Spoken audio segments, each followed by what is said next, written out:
ating silipin at siyasatin ang isa sa mga mahalagang kaugalian ng mga Muslim, ang pag-Islam. Ako po si Berns Trilon, at ito naniniwala ang mga Muslim na ang isang sanggol ay pinanganak na walang kasalanan, kaya hindi na ito kailangang binigyan pa. Gayunpaman, mayroon silang seremonyang tinatawag na pag-Islam. Kung inawakan sa inyo, magandang hapon dito. Maitanong ka lamang ano ba itong tinatawag niyong pag-Islam? Mahalagang pag-Islam sapagkat ito ang pagbinyag ng Muslim. May 3 seremonya ang pag-Islam. So ibig sabihin, hindi lang ito isang selebrasyon? Hindi. Lahat ito sa 3 selebrasyon.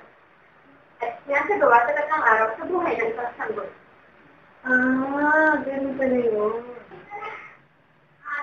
Naging matagal ang usapan natin ng mag-asawa at maraming bagay ang natutunan tungkol sa pag-Islam. Nalaman ko rin sa 3 uri na hati ang mga seremonya. Ang unang seremonya ay ginagawa ilang oras pagkapanganak. Isang pandita ang babasa ng adlan sa kanang tainga ng sanggol.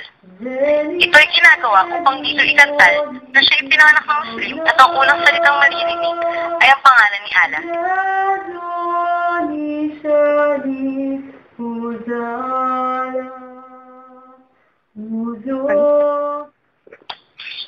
Ang pangalawang seremonya ay ipakilala bilang pengunting o pegubay. Ginagawa ito 7 araw pagkapanganak. Naghahandog ang mga magulang ng kandubi, isang salo-salo bilang pasasalamat sa pagkakaroon ng anak. Dito inaanyayahan ng mga kaibigan, kamag-anakan at pandita.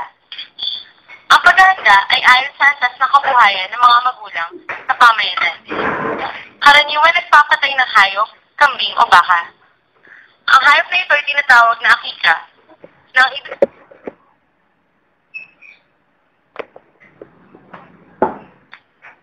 Isa pa ring bahagi ng tradisyon na kasama ng seremonya ay ang paghahanda ng buwaya.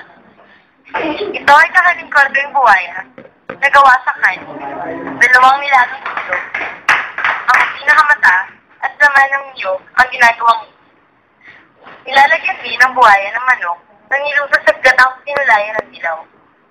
Inihahanda ito ng isang matandang babae tinatawag nilang walian, isang katutubong hilot na may kaalaman sa kaugaliang ito. Ginagawa ito para sa kaligtasan ng bata kung naglalakbay. Ang 3 at huling seremonya ay ang pag-Islam. Ginagawa ito kung ang bata ay nasa pagitan ng 7 hanggang 10 taong gulang. Tampok na gawain sa seremonyang ito ang pagtutuli. Tinatawag na pag-Islam para sa mga batang lalaki at suna para sa mga batang babae. Ginagawa ito upang alisin ang dumi sa kanilang pag-aari. Ang pag-Islam ay ginagawa ng isang walian, na karaniwang isang matandang babae na may kaalaman sa kaugaliang ito. Ang seremonya ay karaniwang ginagawa sa araw ng maulidin na o sa ibang kamahalan. Sabi may natutunan kayo sa aming dokumentaryo ngayon. Hanggang sa muli, ito po si Berns Trilon. At ito ang Reporters